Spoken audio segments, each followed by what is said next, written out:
Okay, so the one thing that I thought was pretty cool at the beginning with his charts was how he took two things that we probably wouldn't normally relate, and he showed how over time those things kind of went together. Yeah, I think the most interesting one was the money relating to deaths. Is that America was always more rich, but they always had more deaths.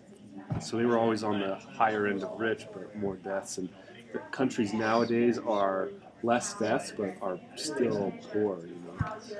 How they don't need the money to be able to reduce the death.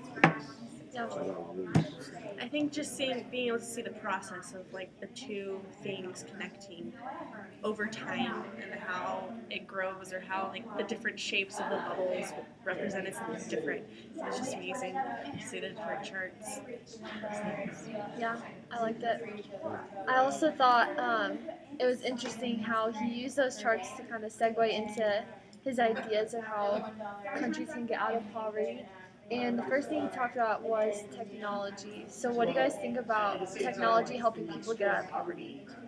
Well, obviously, like our country, we're a lot more advanced than some of those other countries out there, like all the countries we were assigned to. And it's because of our technology and it's because of our money. Two of the most important factors. We have money and we have technology. And like the country that I have, Cote d'Ivoire, has no technology. I mean, they have nothing, and without that, it's hard to stay out of poverty. It really is. Yeah, I feel like it's not only hard to stay out of poverty, it's just hard to keep up with the rest of the world. So, therefore, you can be more easily exploited by other places. You're just left into the dust. Like the world systems theory, how if you just give them the stuff, like give them the clothes and things like that, it messes up their economy. But if you give them the technology to provide for themselves and to mass produce, even in the Guns, Germs, and Steel movie, how they said like the migration of domesticated animals helped them to be able to to produce more crops for like large amounts of people. And so if they can figure out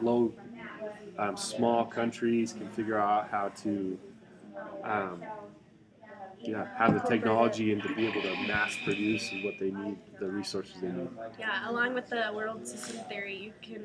I was reading more about it online, and one of the reasons that core nations were core nations was because the peripheral and the semi-peripheral nations depended on the core nations for their technology because they had those advancements.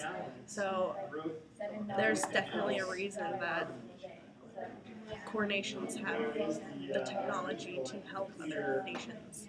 Going back to what relates to what you were saying, but more so what you were saying about poverty, he explained how much Africa has changed in advance in the last 50 years, but we just tend to overlook it because of how much the world is changing outside of that. But he said like they have made so much progress in the last 50 years, but we get less we look over the impressed details because they're still in such a different division than we are that it's hard to see that. well, and I think another thing he pointed out is people try to see it as developed countries and developing countries. We don't see it on a scale, kind of like he was saying. So when we compare us to countries in Africa, we look at countries in Africa and we think, oh yeah, they haven't developed yet. They're still in the dust. When in reality, they have changed so much in the And past it's decade. different from where they came from. Like they started out, I think, way different than we started out. Oh yeah. In America. So, like you said, where they come from plays a huge part too.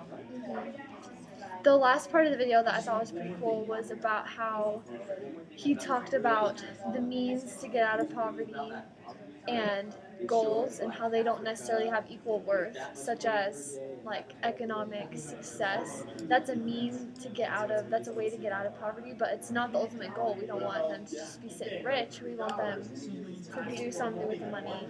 Which is why I think he talks about education too, because if you have the education, then you have the skills to go out and actually do something with it, whereas instead of just being wealthy. And there's a lot that revolves around education, or that stems from education. There's like all the things that you're talking about, like the maternal wealth, and like stuff like that, or health, or whatever. A lot of those things you can learn and better yourself and your life and your nation from education. Oh yeah. Yeah. Cool. Another thing I was trying to think about during the video was about how this all relates to the Millennium Development Goals. And I think a lot of the goals that these countries made are using kind of his techniques. I mean, he didn't come up with it, he's the first one, but it kind of goes together. The Millennial Development Goals, like improving health, improving, decreasing infant mortality rates, that were all things he wanted to try to fix too. So, yeah. And the culture part band was pretty funky. Yeah. So he got his point across. That was Seemingly impossible is always possible. We'll end there. That's Thank you, Hans. Yep. Can you imagine him practicing that? Uh-huh. Oh.